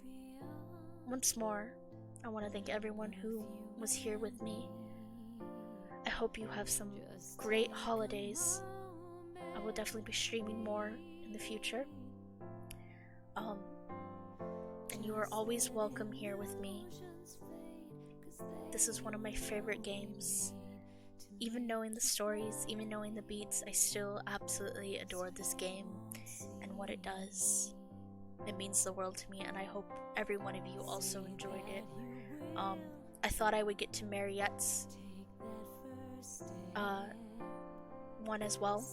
I will have to say Mariette's and the rest of the girls for next time. My throat is a little sore, and I didn't realize that I was a lot more tired than I was. But perhaps tomorrow I can stream more, and I'm excited. I'm not sure what I will stream. Maybe more of this, maybe Spiritfarer, maybe something new. We'll have to see. But I hope you guys enjoyed yourself. This was a really good story to get through. I really love Jessie's story. She's my second favorite. I think I still love Ermengarde's a little more. Of course. Thank you. Ermengarde has like my favorite because she was my first, and there's a lot about her I love. But Jessie's is like so sweet and sad and good and so gay. It is like absolutely a historic gay fic is what it feels like. Also, this song is so good. But this has been great. You guys have been great. Oh, beautiful.